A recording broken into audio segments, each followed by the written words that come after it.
The man of 1,000 characters. The most famous pet detective. Yes, it's Jim Carrey. But who is Jim Carrey behind the camera, and what is his life story?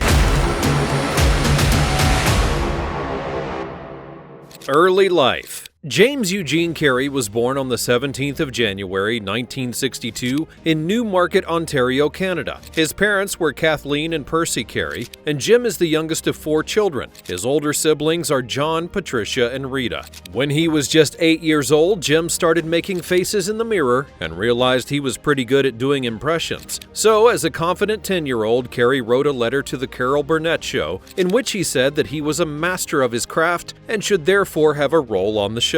By now, it was the 1970s, and Jim was watching comedy shows like Monty Python's Flying Circus and being enormously influenced by this style of comedy. Carrey attended a Catholic elementary school and then went on to high school in Burlington, Ontario. For a period of time, the Carrey family had some severe financial hardship and were forced to live in a Volkswagen van. Jim and his brother lived in a tent in a park on the shore of Lake Ontario. Eventually, his father found work as an accountant at a tire factory, and the family moved into a house opposite. Jim and his brother also worked doing security and janitorial duties in the factory to make ends meet. Jim ultimately dropped out of school on his 16th birthday and headed out to perform his comedy in Toronto. He had been trying out the stand-up comedy scene since he was just 15 years old. In 1977, with the support of his father, Jim did a performance at Yuck Yuck's Comedy Club in downtown Toronto. He wore a polyester leisure suit and did his impersonations. The crowd hated it, and Carrey worried that this might not be his career after all. In 1979, he tried again in a different club with a new act. He moved from the open mic to paid gigs really quickly and began making a name for himself on the comedy circuit in the area. During this same era, he tried out for the 1980 and 81 season of Saturday Night Live. He wasn't picked, but did actually host the show decades later. After this, he worked as a voice actor on the all-night show on local television. Finally, he was given a review with a photo in the Toronto Star in which he was called a genuine star coming to life. This drove Carrey forward, and he appeared on an episode of television,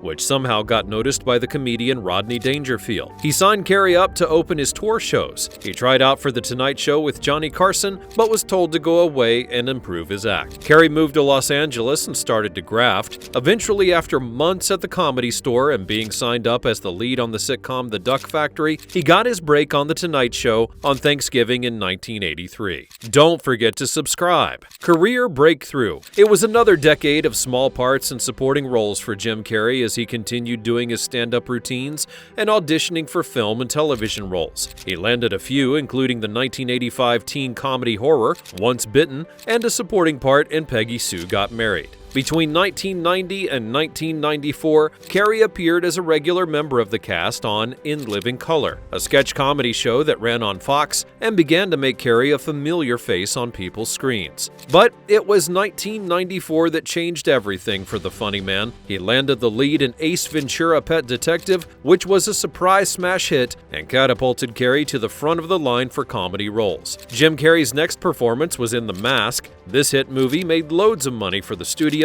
and so they wanted to sign Carrey up for the sequel to Ace Ventura as soon as possible, paying the comedy actor $5 million for the job. Next, it was Dumb and Dumber, the now cult favorite comedy with Jeff Daniels. Whereas Carrey was paid $7 million for the movie, Daniels received only $50,000. Hollywood Megastar. Between 1995 and 2005, Carrey starred in so many movies, he had hit after hit and was literally everywhere. He starred as the Riddler in 1995's Batman Forever. The film itself was not widely appreciated, but Carrey's idiosyncratic portrayal of the villainous Riddler was considered good casting. Oddly enough, however, his co-star Tommy Lee Jones, despite praising Carrey in public and calling him a down-to-earth good guy, he told Carrey that he couldn't stand him and wouldn't sanction his buffoonery. Jones perhaps was equally well cast as Two-Face. After this, in 1995, Ace Ventura: When Nature Calls was released, and although the critics panned it, it, the movie was a massive box office success. In 1996, he starred in the black comedy The Cable Guy, which was poorly reviewed, but still making pots of money. 1997 saw the release of Liar Liar, this time a success with both the critics and the fans, and Carrey was nominated for a Golden Globe for his performance. In 1998, Carrey was riding high and starred in the highly acclaimed hit The Truman Show. For this part, he finally won the Golden Globe for Best Actor, but didn't even get an Oscar nomination, much to the surprise of the fans of the film, and Carrey's depth of acting in this role outside of his usual slapstick style.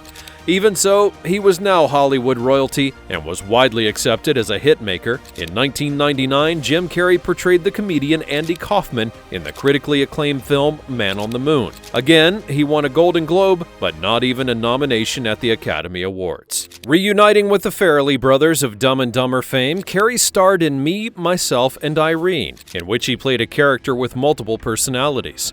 This was soon followed up with How the Grinch Stole Christmas, and then Bruce Almighty, which was a huge commercial success and another blockbuster for Carrey. In 2004, he returned to a more dramatic role in Eternal Sunshine of the Spotless Mind. In this movie, he plays a character who's contemplating having his memory erased to get over heartbreak. Carrey himself was coincidentally suffering a similar post-breakup sadness, and the director, Michel Gondry, was more than happy to exploit this, telling Carrey to please stay in pain so as to affect the performance. Carrey went on in later interviews to say that he believed that Gondry was trying to mess with his head, and he thinks he even cast people who look like Carrey's ex in order to further push his psyche to the limit. Later that same year, Carrey starred in Lemony Snicket's, a series of unfortunate events, and followed it up in 2005 with Fun with Dick and Jane. 2007 saw a different turn for Carrey as he played an obsessive man in the psychological thriller The Number 23.